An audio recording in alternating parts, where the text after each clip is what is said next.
കേസുകളാണ്. ഈ 3 കേസുകളാണ് നമ്മുടെ സംസ്ഥാനത്ത് വടക്കാഞ്ചേരി ലൈഫ് മിഷൻ കേസുമായി ബന്ധപ്പെട്ട് എടുത്ത കേസുകൾ. ആ കേസുകളിലെ വിജിലൻസ് കേസ് ഒന്നും എത്താതെ നിൽക്കുകയാണ്. CBI കേസിന്റെ FIR പോസ്റ്റ് ചെയ്യാൻ വേണ്ടി സംസ്ഥാന ഗവൺമെന്റ് ഹൈക്കോടതിയെ സമീപിക്കുകയും ഹൈക്കോടതി അത് തള്ളുകയും അതിനെ തുടർന്ന് ഇപ്പൊ സുപ്രീം കോടതിയിൽ അപ്പീൽ കൊടുത്തു നിൽക്കുകയാണ്.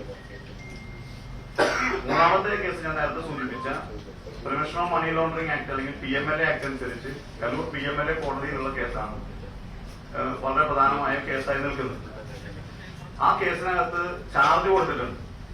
പക്ഷെ ചാർജ് കൊടുത്ത ചാർജ് പ്രതികൾക്ക് വായിച്ച് കേൾപ്പിച്ചു കൊടുക്കാൻ കോടതി കഴിഞ്ഞിട്ടില്ല. അതിന്റെ കാരണം എന്ന് പറയുന്നത് ആ കേസിനകത്ത് 4ാം പ്രതിയായ ഗാലിബിനെ ഇതേവരെ അന്വേഷണ ഏജൻസികൾക്ക് കണ്ടെത്താൻ കഴിഞ്ഞില്ല എന്നുള്ളതാണ്.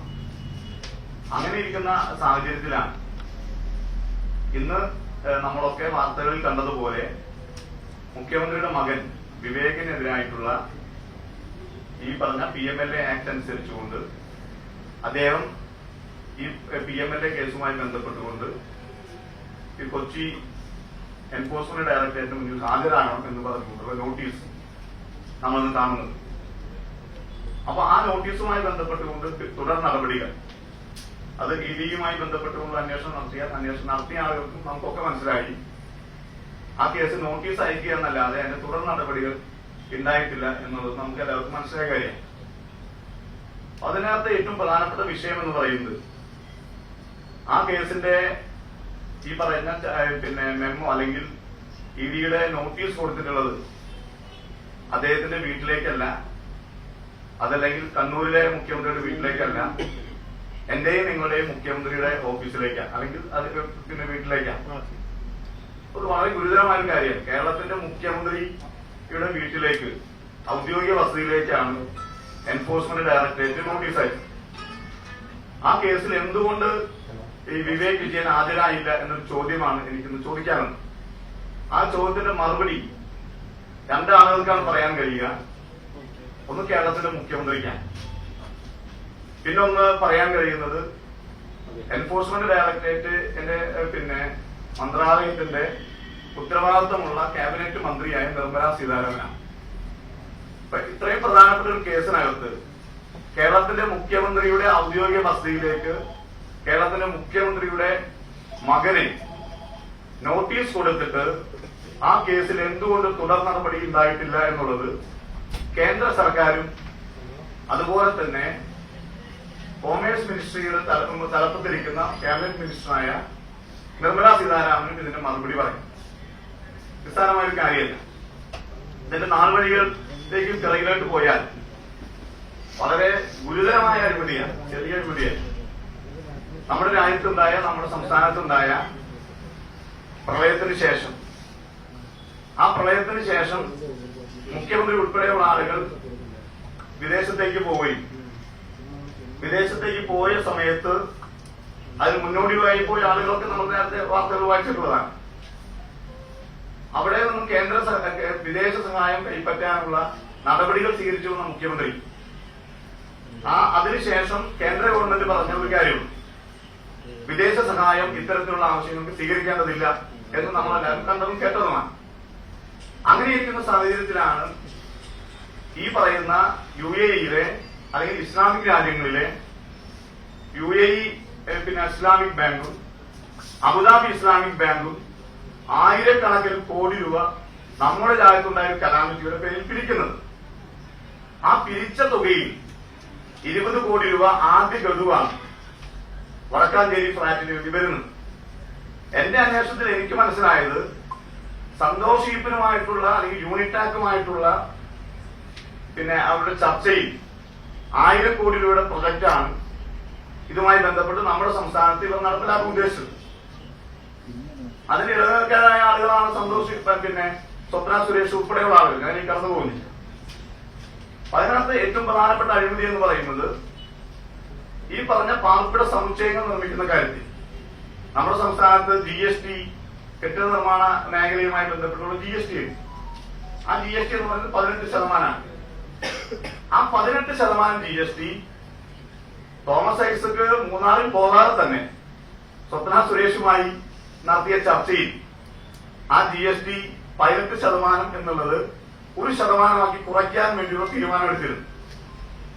അങ്ങനെ തീരുമാനമെടുത്താൽ ആ തീരുമാനം നടപ്പിലായിരുന്നെങ്കിൽ 1000 കോടി രൂപയുടെ പദ്ധതി ഈ സംസ്ഥാനത്ത് നടപ്പിലായിരുന്നെങ്കിൽ 150 കോടി രൂപ സംസ്ഥാന സർക്കാരിനും കേന്ദ്ര സർക്കാരിനും ഷെയർ ചെയ്ത് വരുന്ന തുകയാണ്. ആ തുകയാണ് ഒന്നാമത്തെ കമ്മീഷനായി ഈ പറഞ്ഞ സ്വപ്ന സുരേഷും വിവേക് വിജയനും ഉൾപ്പെടെയുള്ള ആളുകൾ തട്ടിയെടുക്കാൻ തീരുമാനിച്ചു. അത് ഞാൻ നൽകിയ ആദ്യത്തെ പരാതിയുടെ അടിസ്ഥാനത്തിലാണ് ഇപ്പോൾ സന്തോഷ് ഈപ്പന് 4 കോടി രൂപ GST അടയ്ക്കാൻ വേണ്ടി GST മന്ത്രാലയം കൊടുത്തിട്ടുള്ളത്. അത് 20 കോടി രൂപയുടെ ഇതുമായി ബന്ധപ്പെട്ട് ഈ 18% ബന്ധപ്പെട്ട GST നോട്ടീസാണ്. അപ്പൊ 150 കോടി രൂപ 1% കഴിഞ്ഞാൽ 150 കോടി രൂപയുടെ ആദ്യത്തെ കമ്മീഷനാണ് അതുമായി ബന്ധപ്പെട്ടത്. അത് ആ തുടക്കത്തിൽ നമ്മുടെ പരാതിയുമായി ബന്ധപ്പെട്ട് പൊളിയാണ് ചെയ്തത്. ഞാൻ സൂചിപ്പിക്കുന്നത് ഈ 1000 കോടി രൂപ പിരിക്കാൻ വേണ്ടിയുള്ള നടപടിക്രമങ്ങൾ ചെയ്തത് സംസ്ഥാന സർക്കാരിന് വേണ്ടി സ്പെഷ്യൽ ഓഫീസറായിരുന്ന നൂഹ് IAS എന്ന് പറയുന്ന ഇതിന്റെ ഉദ്യോഗസ്ഥരും അനൌദ്യോഗികമായി പിണറായി വിജയന്റെ മകനുമാണ് ഇസ്ലാമിക് രാജ്യങ്ങളിൽ ഇതിനു വേണ്ടിയുള്ള PR വർക്കുകൾ നടത്തിയത്. എന്ന് വെച്ചാൽ ഈ കേസിനകത്ത് ലൈഫ് മിഷൻ ചെയർമാൻ ആയിരുന്ന പിണറായി വിജയന്റെ മകൻ വിവേക് വിജയൻ ഈ കേസിൽ പ്രതിസ്ഥാനത്ത് വരേണ്ടതാണ്. പക്ഷെ എന്തുകൊണ്ടോ എൻഫോഴ്സ്മെന്റ് ഡയറക്ടറേറ്റ് നോട്ടീസ് അയച്ചിട്ട് പോലും എന്തുകൊണ്ടാണ് വിവേക് വിജയൻ ഈ പറയുന്ന കേസിൽ ഹാജരാകാതിരുന്നത്? നമ്മൾ മനസ്സിലാക്കേണ്ട കാര്യം, അന്ന് കൊടുത്ത 2 നോട്ടീസുകൾ ആർക്കാണ്? മുഖ്യമന്ത്രിയുടെ പ്രിൻസിപ്പൽ സെക്രട്ടറിയും പ്രൈവറ്റ് സെക്രട്ടറിയുമായ M. ശിവശങ്കരൻ IAS-നാണ്. ആ M. ശിവശങ്കരൻ IAS അന്ന് അറസ്റ്റ് ചെയ്യുകയും 1 വർഷത്തിലധികം ജയിലിൽ കിടക്കുകയും ചെയ്തു. ഇപ്പൊ അദ്ദേഹത്തിന് ജാമ്യം കിട്ടിയത് ശാരീരികമായ ചികിത്സയ്ക്ക് വേണ്ടിയാണ്. അന്ന് ഹാജരായിരുന്നെങ്കിൽ വിവേക് വിജയനും ഇതുപോലെ ഇന്ന് ജയിലിൽ കിടക്കുമായിരുന്ന ഒരാളാണ്. എന്ന് വെച്ചാൽ പാവപ്പെട്ട ആളുകൾക്ക് പ്രളയത്തിന്റെ പേരിൽ രാജ്യത്തെമ്പാടുമുള്ള മലയാളികളിൽ നിന്ന് പിരിച്ചെടുത്ത സംഖ്യയും വിദേശത്ത് നിന്ന് പിരിച്ചെടുത്ത സംഖ്യയും അടിച്ചുമാറ്റാൻ ശ്രമിച്ച കേസിനകത്ത് പ്രതിസ്ഥാനത്ത് വരേണ്ട. പക്ഷെ പ്രതിസ്ഥാനത്ത് വന്നില്ല. എന്തുകൊണ്ടാണ്? അത് കൃത്യമായ ഡീലാണ്. ആ ഡീല് നടന്നതിന്റെ ഭാഗമായിട്ടാണ് പാർലമെന്റ് തെരഞ്ഞെടുപ്പിന് ശേഷം നിർമ്മല സീതാരാമനെ ക്ലിഫ് ഹൌസിൽ മുഖ്യമന്ത്രി നേരിട്ട് കണ്ട് ഉദ്ദിഷ്ടകാര്യത്തിനുള്ള ഉപകാര സ്മരണ 2 പേരും പങ്കുവച്ചു. ഒന്ന്, തന്റെ മകനെ കേസിൽ നിന്ന് രക്ഷപ്പെടുത്തി കൊടുത്തു. ഡീലാണ്. ആ ഡീലിന്റെ പ്രൊഡക്റ്റ് ഏതാണ്? ആ ഡീലിന്റെ പ്രൊഡക്റ്റാണ് കലിംഗസ്വാമി എന്നറിയപ്പെടുന്ന സുരേഷ് ഗോപി, തൃശ്ശൂരിലെ MP ആയി ജയിച്ച സുരേഷ് ഗോപി. അതാണ് തിരുവനന്തപുരത്ത്, അതാണ് ക്ലിഫ് ഹൌസിൽ മുഖ്യമന്ത്രിയും നിർമ്മല സീതാരാമനും KV തോമസ് ഉൾപ്പെടെയുള്ള ഔദ്യോഗിക സംവിധാനത്തെ ആളുകൾ നടത്തിയത്. ഞാൻ പറഞ്ഞു വരുന്നത്, ഈ ലൈഫ് മിഷൻ ഇടപാടിൽ അല്ലെങ്കിൽ ആ കലാമിറ്റിയുമായി ബന്ധപ്പെട്ട് നടത്തിയ ലോകത്തെമ്പാടും നടത്തിയ പിരിവിൽ നിന്നും 1000 കോടി രൂപ തിരിച്ചെടുത്തിട്ടുണ്ട്. ഈ 1000 കോടി രൂപ UAE സർക്കാരിന്റെ കയ്യിലാണ്. എത്ര മാറ്റി എന്നതിനെ കുറിച്ച് നമ്മുടെ കയ്യിൽ കണക്കില്ല. കാരണം വേറൊരു രാജ്യമാണ്. അപ്പൊ അത് അന്വേഷിക്കണമെങ്കിൽ ആർക്കാണ് അന്വേഷിക്കാൻ കഴിയുക? അത് CBIക്ക് മാത്രമാണ് അന്വേഷിക്കാൻ കഴിയുക. എന്തുകൊണ്ടാണ് CBI കേസ് അന്വേഷിക്കാത്തത്? അതാണ് പരിശോധിക്കേണ്ടത്. ഞാൻ നൽകിയ പരാതിയുടെ അടിസ്ഥാനത്തിൽ ഡയറക്റ്റായി FIR ഇട്ടതാണ്. ആ FIR കോഷ് ചെയ്യാൻ വേണ്ടിയാണ് അന്നത്തെ സുപ്രീം കോടതിയിലെ ഏറ്റവും സീനിയറായ അഭിഭാഷകൻ KV വിശ്വനാഥൻ ഈ കേസ് നടത്താൻ വേണ്ടി വരുന്നത്. ആ കേസ് തള്ളി. ഇപ്പോൾ എന്താണ് പ്രശ്നം? ആ KV വിശ്വനാഥൻ ബഹുമാനായ സുപ്രീം കോടതി ജഡ്ജിയായി ഇന്ന് നമ്മുടെ സുപ്രീം കോടതിയിൽ ഇരിക്കുകയാണ്. അദ്ദേഹത്തിന് ഈ കേസുമായി ബന്ധമുണ്ട് എന്ന് ഞാൻ ആരോപിക്കുന്നില്ല. പക്ഷെ നിർഭാഗ്യവശാൽ ആ കേസ് സുപ്രീം കോടതി എടുക്കുന്നില്ല എന്നതാണ് യാഥാർത്ഥ്യം. അപ്പൊ ഹൈക്കോടതിയിൽ ഇത് സുപ്രീം കോടതി ജഡ്ജിയായിരുന്ന ഇന്നത്തെ ജഡ്ജിയായിരുന്ന KV വിശ്വനാഥനാണ് ലൈഫ് മിഷൻ കേസുകൾ വാദിച്ചത്. ആ കേസ് വാദിച്ചിട്ട് പോലും അദ്ദേഹത്തിന് ആ കേസ് ജയിക്കാൻ കഴിഞ്ഞില്ല. ആ കേസ് സുപ്രീം കോടതിയിൽ കിടക്കുകയാണ്. സുപ്രീം കോടതി ജഡ്ജിയാണ് അദ്ദേഹം. ഈ കേസിൽ ഇടപെട്ടത് ഞാൻ പറയുന്നില്ല. പക്ഷേ ആ കേസ് സുപ്രീം കോടതി എടുക്കുന്നില്ല എന്നാണ് യാഥാർത്ഥ്യം. കേരള സർക്കാർ അതിനുവേണ്ടി മുൻകൈ എടുക്കുന്നില്ല. കേന്ദ്ര സർക്കാർ അതിനുവേണ്ടി മുൻകൈ എടുക്കുന്നില്ല. എന്ന് വെച്ചാൽ വലിയ അഴിമതിയാണ്. നിസ്സാരമായ ഒരു അഴിമതിയല്ല. ഒരു രാജ്യത്തുണ്ടായ ഒരു ദുരന്തത്തെ എങ്ങനെയാണ് തട്ടിപ്പിന് വിനിയോഗിക്കാമെന്നുള്ളത് വിദഗ്ധമായി കാണിച്ചിരുന്ന മുഖ്യമന്ത്രി കുടുംബവുമാണ് കേരളം ഭരിക്കുന്നത്. ഇത് വിളിച്ചു പറഞ്ഞൊരാളുണ്ടായിരുന്നു, സ്വപ്ന സുരേഷ്. ഈ പറഞ്ഞ വിവേക് വിജയനുമായി ബന്ധപ്പെട്ടുകൊണ്ടുള്ള വിഷയങ്ങൾ. ആ സ്വപ്ന സുരേഷിനെ ഇന്ന് കാണാനില്ല. ഏറ്റവും ഗുരുതരമായ വിഷയം എന്ന് പറയുന്നത്, ഈ കേസിൽ 4ാം പ്രതിയായ ഈജിപ്ഷ്യൻ പൗരനായ ഖാലിദ്, ആ ഖാലിദിനെ ഇന്ത്യയിൽ നിന്ന് പോയതിനു ശേഷം, തിരുവനന്തപുരത്ത് നിന്ന് പോയതിനു ശേഷം ലോകം ഈ ഖാലിദിനെ കണ്ടിട്ടില്ല. എൻഫോഴ്സ്മെന്റ് ഡയറക്ടറേറ്റും ഇന്റർപോളും CBIയും ഈ ഖാലിദിനെ അന്വേഷിച്ചു, ഇതുവരെ കണ്ടെത്തിയിട്ടില്ല. ഖാലിദ് ജീവിച്ചിരിക്കുന്നുണ്ടോ എന്ന സംശയം കൂടി എനിക്ക് അതിനകത്തുണ്ട്. കാരണം 2 പ്രധാനപ്പെട്ട കേസുകളാണ് ഖാലിദുമായി തെളിയാറുണ്ട്. ഒന്ന് ലൈഫ് മിഷൻ കേസ്, രണ്ടാമത് സിറാജ് പത്രത്തിലെ സീനിയർ റിപ്പോർട്ടറായിരുന്ന ബഷീറിന്റെ മരണവുമായി ബന്ധപ്പെട്ട് തിരുവനന്തപുരത്ത് വെച്ച് ബഷീർ മരിച്ചത്, അപകടത്തിൽ മരിച്ചത് ഈ ഖാലിദിന്റെ കൂടി സാന്നിധ്യത്തിലാണ് എന്ന സംശയവും ആരോപണം ഞാനിവിടെ ഉന്നയിക്കാൻ. ഇത് ഞാനല്ല പറഞ്ഞത്, അന്നത്തെ ധനകാര്യമന്ത്രിയായ തോമസ് ഐസക്കും അന്നത്തെ ജോൺ ബ്രിട്ടാസും കൈരളി ചാനൽ നടത്തിയ വലിയ ബിഗ് ബ്രേക്കിംഗ് ആണ് ഈ പറയുന്ന ബഷീർ മരിക്കാനുണ്ടായ സാഹചര്യം എന്ന് പറയുന്നത്. അപ്പൊ ബഷീറിനെ കാണാനില്ല, ഇതിനകത്ത് പ്രധാനപ്പെട്ട സാക്ഷിയെ വരണ്ട, ബഷീറിനെ കാണാനില്ല. ഖാലിദിനെ, ബഷീർ മരിച്ചോ, ബഷീറിനെ മരണപ്പെട്ടു പോയി, ബഷീറിനില്ല. പിന്നീട് ആളുള്ളത് ഖാലിദാണ്. ഖാലിദിനെ കൊണ്ടുവരാൻ ഖാലിദ് ഈജിപ്തിലാണ്. ഈജിപ്തുമായി ഇന്ത്യക്ക് നയതന്ത്ര ബന്ധമില്ല. നയതന്ത്ര ബന്ധമുള്ളത് UAEക്കാണ്. UAE ആ നയതന്ത്ര ബന്ധത്തിൽ ഉപയോഗിച്ചുകൊണ്ട് ഖാലിദിനെ അറസ്റ്റ് ചെയ്യുന്നുമില്ല. എന്ന് വെച്ചാൽ ഞാൻ ചുരുക്കിയാണ്, ഇതിനകത്ത് വളരെ കൃത്യമാണ് 1000 കോടി രൂപ തട്ടിപ്പ് നടത്താൻ ആസൂത്രണം ചെയ്ത ഈ സ്വപ്ന സുരേഷിന്റെ ഭാഷയിൽ പറഞ്ഞ ബി കമ്പനിയുടെ ഉടമസ്ഥരായ പിണറായി വിജയനും വിവേക് വിജയനും അതുപോലെ തന്നെ സ്വപ്ന സുരേഷും ഒക്കെ ഉൾപ്പെട്ട് നടത്തിയ ഒരു വലിയ അഴിമതിയാണ്. ആ അഴിമതിയുടെ ഓരോ തെളിവുകൾ പുറത്തുവരികയാണ്. ഇത് ശിക്ഷിക്കപ്പെടണമോ എന്ന് തീരുമാനിച്ച് ഈ 2 ഗവൺമെന്റുകൾ തീരുമാനിക്കണം. ഒരു കാരണവശാലും ഈ 2 ഗവൺമെന്റുകളുള്ള കാലത്തോളം ശിക്ഷിക്കപ്പെടും എന്നുള്ള വിശ്വാസം എനിക്കില്ല. പക്ഷെ നമ്മൾ ഇതിന്റെ നിയമപരമായ പോരാട്ടം തുടരുകയാണ്. ഒരു കാര്യം ഉറപ്പാണ്, കേരളത്തിലെ കമ്മ്യൂണിസ്റ്റ് പാർട്ടിക്ക്, അതിന്റെ അഖിലേന്ത്യാ സെക്രട്ടറിക്ക് അടുത്തൊരു BJP ഗവൺമെന്റിന് വേണ്ടിയുള്ള ഒരു പരവതാനികരിക്കുന്ന കേരളത്തിലെ സർക്കാർ, BJP സർക്കാരിന്റെ മുഖ്യമന്ത്രിയാണ് പിണറായി വിജയൻ എന്നുള്ളത് പറയേണ്ടതായിട്ട് വരും. BJP സർക്കാരിന്റെ മുഖ്യമന്ത്രിയാണ് പിണറായി വിജയൻ എന്ന് പറയേണ്ടി വരും. അല്ലെങ്കിൽ ഈ പറഞ്ഞ തട്ടിപ്പ് ഇനി തുടരാതിരിക്കണമെങ്കിൽ, ഈ തട്ടിപ്പിലെ പ്രതികൾ ജയിലിൽ പോകണമെങ്കിൽ CPMന്റെ അഖിലേന്ത്യാ സെക്രട്ടറി തീരുമാനിക്കണം, പിണറായി വിജയനെ പാർട്ടിയിൽ നിന്ന് പുറത്താക്കണം. അല്ലാതെ ഈ കേസുകൾ തെളിയാൻ പോകുന്നില്ല. പക്ഷേ എന്നെ സംബന്ധിച്ചിടത്തോളം തുടങ്ങിയ പോരാട്ടമാണ്, ആ പോരാട്ടം തുടരും എന്ന് പറയാൻ വേണ്ടിയാണ് ഇന്നിവിടെ വന്നത്. അന്ന് പറഞ്ഞ ഈ CPM BJP ഡീലിന്റെ ഭാഗമാണ് ഇത് എന്ന് പറഞ്ഞു, അതിനെ സാധൂകരിക്കുന്ന എന്തൊക്കെ ഒന്ന് ലോക്സഭാ തെരഞ്ഞെടുപ്പിന്റെ ഉപകാരമെന്നാണ് പറഞ്ഞത്, തൃശൂർ വിജയമാണ്. അത് ഞാൻ പറഞ്ഞല്ലോ, കലിംഗസ്വാമി എന്ന് പറഞ്ഞല്ലോ, മനസ്സിലായില്ലേ, സുരേഷ് ഗോപി പ്രത്യേകം പറഞ്ഞല്ലോ. അല്ല, നിങ്ങളൊന്ന് ആലോചിച്ചാൽ മതി. ഡൽഹിയിൽ ഈ തെരഞ്ഞെടുപ്പിന് ശേഷം നിർമ്മല സീതാരാമനും മുഖ്യമന്ത്രിയും കേരള ഗവർണറും എന്ത് വിസിറ്റാണ് നടത്തിയത് ക്ലിഫ്, അല്ല മറ്റേ നമ്മുടെ കേരള ഹൗസിൽ. അത് മുഖ്യമന്ത്രി എന്തുകൊണ്ട് ഇതേവരെ വിശദീകരിച്ചിട്ടില്ല? എന്ത് അനുകൂലമാണ് നിർമ്മല സീതാരാമൻ കേരളത്തിലെ മുഖ്യമന്ത്രിയും തമ്മിൽ ചർച്ച നടത്തിയപ്പോൾ നമുക്ക് കിട്ടിയത്? ആ ചർച്ചയ്ക്ക് ശേഷം ഇപ്പോഴും മുഖ്യമന്ത്രി പറയുന്നത് എന്താണ്? കേന്ദ്ര സർക്കാർ നമ്മളോട് സഹായിക്കുന്നില്ലാന്നല്ലേ മുഖ്യമന്ത്രി പറയുന്നത്, അല്ലേ? ക്ലിഫ് ഹൗസിൽ, കേരള ഹൗസിലേക്കല്ലേ നിർമ്മല സീതാരാമൻ വന്നത്, വാണിജ്യകാര്യ മന്ത്രാലയത്തിലേക്കല്ലല്ലോ പിണറായി വിജയൻ പോയത്. അത് വളരെ കൃത്യമല്ലേ?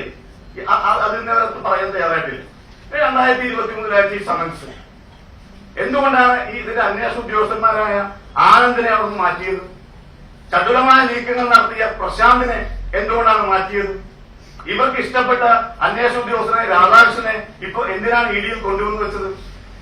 അത് കരിവന്നൂർ കേസിന്റെ ഡീലാണ്, ഈ പറഞ്ഞ സ്വർണ്ണക്കള്ളക്കടത്ത് കേസിന്റെ ഡീലാണ്, ലൈഫ് മിഷന്റെ ഡീലാണ്. വളരെ കൃത്യമല്ലേ ഇതൊക്കെ? നേരത്തെ പറഞ്ഞത്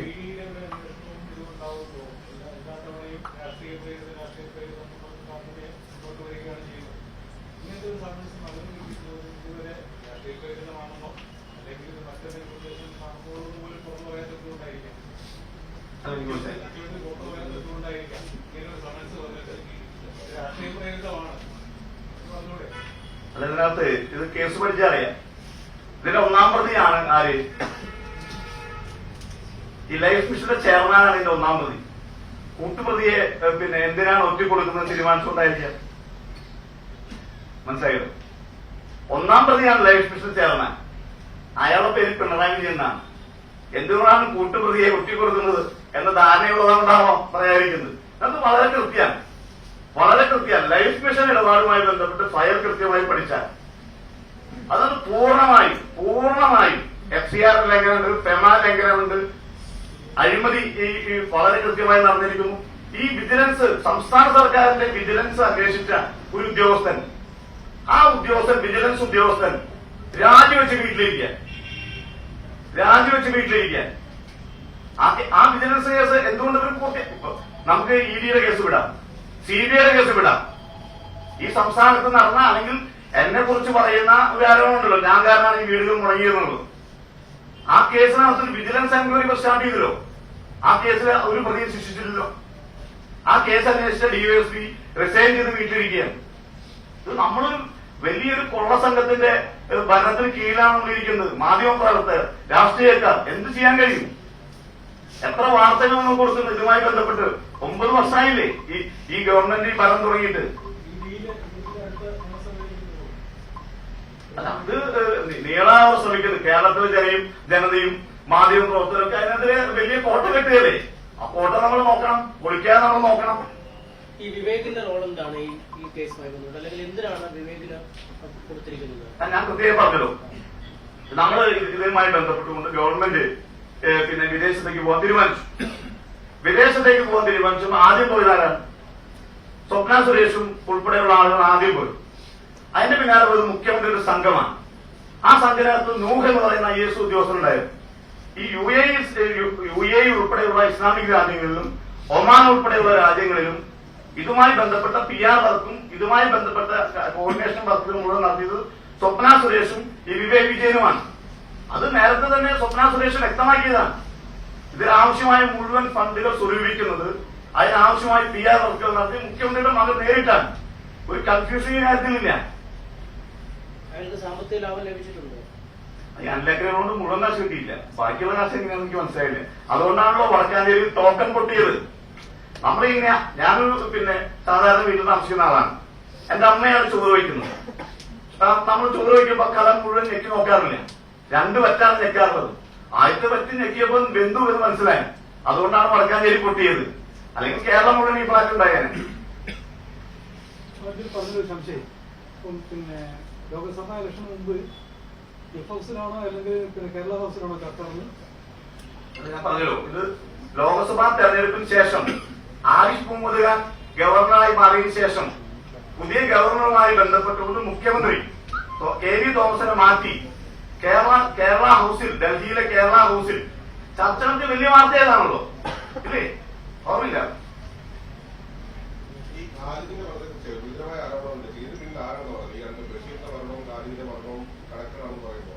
അല്ല, ബഷീറിന്റെ മരണത്തെ കുറിച്ച് ഞാൻ പറഞ്ഞല്ലോ, വളരെ കൃത്യമായി പറഞ്ഞു. ഒരു ദിവസം ഞാൻ കൈരളി ചാനൽ അധികം വെക്കാറില്ല, ചില ദിവസം വെക്കാറുണ്ട്. കൈരളി ചാനൽ കാണുന്നില്ല ഇവിടെ, ഇല്ലേ? കൈരളി ചാനൽ കാണാൻ ജോൺ ബിട്ടാസാണ് അന്ന് വാർത്ത നയിക്കുന്നത്. അതിനകത്ത് തോമസ് ഐസക് എന്നതിനകത്തുണ്ട്. കൈരളി ചാനൽ ഒരു വലിയ ബിഗ് ബ്രേക്കിംഗ് നടത്താൻ പോവുകയാണ്. ആ ബിഗ് ബ്രേക്കിംഗ് എന്ന് പറയുന്നത് ഈ പറഞ്ഞ UAE കോൺസുലേറ്റിന്റെ വലിയ കാർ തിരുവനന്തപുരത്ത് കടന്നുപോവുകയാണ്. ആ സമയം ഒരു വലിയ മരണം നടന്ന ദിവസമാണ്, ബഷീറിന്റെ മരണം നടന്ന ദിവസമാണ്. അന്നാണ് ഈ തുക കൈമാറുന്നതെന്ന് പറഞ്ഞാൽ ഞാനല്ല, തോമസ് ഐസക്കാണ് ഈ കാറിലുണ്ടായിരുന്ന സാന്നിധ്യം. ഗാലിദിന്റേതാണ്. ഗാലിദാണ് UAE കോൺസുലേറ്റ് ഫിനാൻസ് ഓഫീസർ. അദ്ദേഹമാണ് ഇതിന്റെ വേണ്ടി കേരളത്തിലെ UAE സർക്കാരിന് വേണ്ടി ഇതിന്റെ സാമ്പത്തിക കാര്യങ്ങൾ മുഴുവൻ നടത്തിയത് ഗാലിദാണ്. ആ ഗാലിദിനെ കേരളത്തിലെ പോലീസിന് പിടിക്കാൻ കഴിഞ്ഞിട്ടില്ല, CBIക്ക് പിടിക്കാൻ കഴിഞ്ഞിട്ടില്ല, വിജിലൻസിന് പിടിക്കാൻ കഴിഞ്ഞിട്ടില്ല, ഇന്റർപോളിന് പിടിക്കാൻ കഴിഞ്ഞിട്ടില്ല. 4ാം പ്രതിയെ നിൽക്കാൻ PMLA കോടതിക്ക് കുറ്റപത്രം വായിച്ചു കേൾപ്പിക്കാൻ കഴിഞ്ഞിട്ടില്ല. അത് വാറന്റ് ഇഷ്യൂ ചെയ്യേക്കാൻ എവിടെയോ കൊടുക്കണേ വാറന്റ്. ഇത് ഈ കേന്ദ്ര സർക്കാരിന് സിന്ദൂർ ഓപ്പറേഷൻ നടത്തിയ കേന്ദ്ര സർക്കാരിന് ഗാലിദിനെ പിടിക്കാൻ കഴിയില്ലേ? നിങ്ങൾ സൈറ്റിൽ നിന്ന് നോക്കി ഗാലിദ് എന്ന് പറയുന്ന ഈ എൻഫോഴ്സ്മെന്റ് ഡയറക്ടറേറ്റിന്റെ case number 9 2023 case number 9 Khalid 4ാം പ്രതിയാണ്. ഇമ്മ്യൂണിറ്റി ഇല്ല. ഇമ്മ്യൂണിറ്റി ഉണ്ടെങ്കിൽ മറ്റേ ആളുകൾ പ്രതിയാകുമായിരുന്നു.